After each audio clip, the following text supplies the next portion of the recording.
Zaina Fatima from class 7A.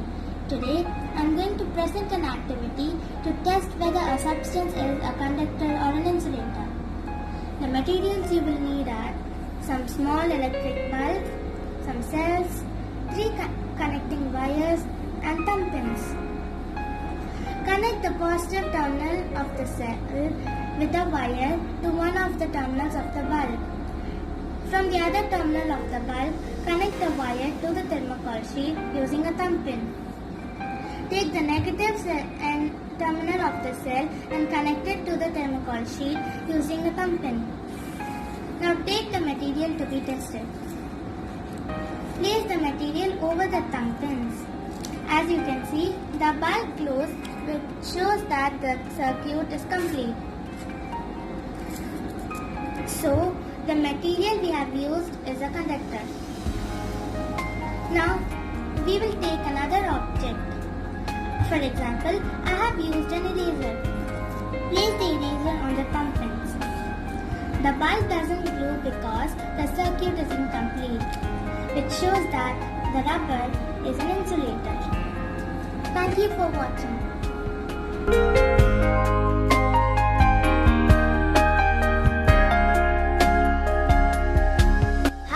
Good morning. Today I am going to show my activity. So this is a broken toy. I have taken these wires from this broken toy which has been broken by my brother, and this is a bulb and this is a switch, and these are the battery, and this switch also has been taken from this broken toy. And I have joined this all together 4 rings by this tape, and this acts as a switch, and when you join this wire you can see the bulb is glowing. So this together make an electric circuit. Thank you.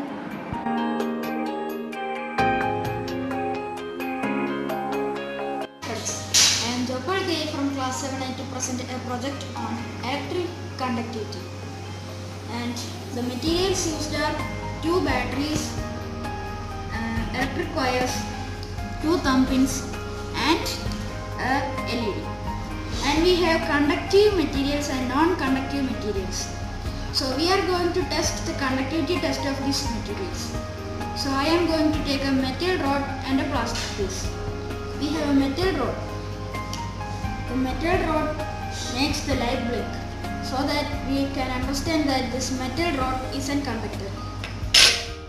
Now we can keep the plastic piece. The plastic piece acts as an insulator and doesn't allow electricity to pass through them, so it's an insulator.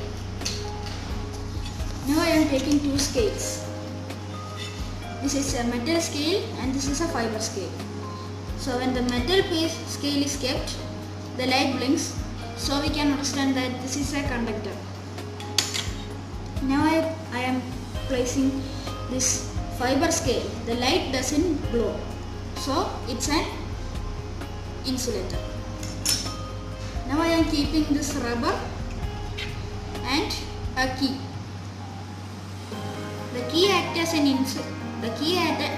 an conductor, while the rubber acts as an insulator. So I conclude saying that the metal pieces act as a conductor, and the plastic piece, rubber piece and fiber piece, etc. act as an insulator. Thank you.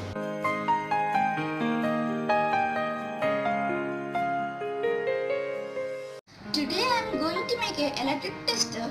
Things needed are a cell or a battery, connecting wires and a bulb, thermocol sheet and a steel pin. The first step you want to do is connect a wire from the positive terminal of the cell or the battery to the negative terminal of the bulb, and again connect the positive terminal of a bulb with a wire and leave it aside, and same you have to do to the cell also.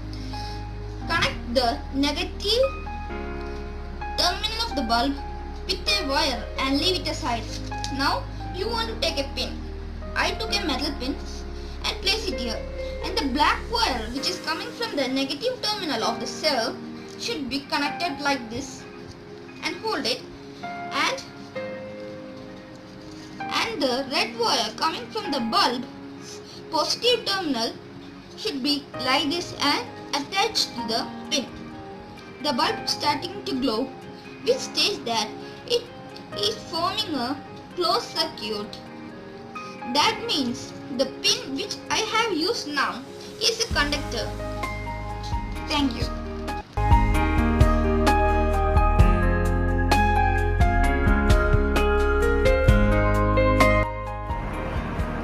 This is circuit. Now I'll show you what's the difference between an open circuit and a closed circuit. As we can see, it is an open circuit because the bulb can be lit up. But when we connect both of the wires, it is a closed circuit. Now I'll show you different objects. For example, a plastic. It is an insulator. But with a screw, we can see it's a conductor. Now a thermocol sheet, it is an insulator. Now a pen, it's a conductor. Now a pencil, it's a insulator. Now a knife, it is a conductor.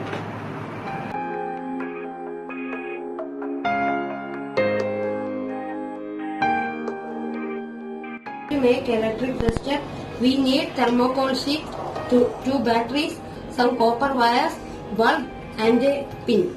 We need one wire connected from negative to positive, and another wire connected from battery we should connect to the bulb, and another positive wire connected from battery we should have it as a side. Another positive wire connected from bulb we should connect to the pin, and take this red wire and connect to the pin. Touch the pin. It starts glowing, which means the pin I have used is a conductor. Thank you.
Then connect another wire from the battery to the metallic pin. Take another wire and connect it with the metallic pin and with the terminal of the bulb. The bulb starts to glow. This makes that the metallic pin that we used is an conductor. Thank you.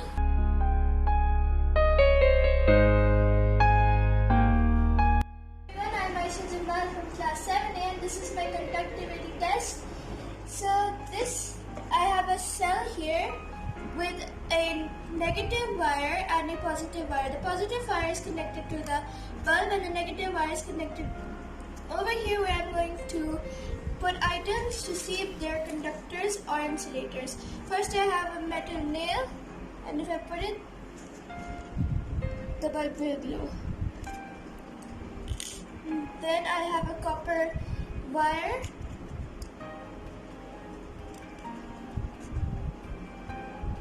The bulb glows. Now I have a wooden pencil. which if I put it, the bulb will not glow. And with this plastic straw, the bulb also does not glow. So this tells that metal is a better conductor of electricity than the wood and plastic. Thank you.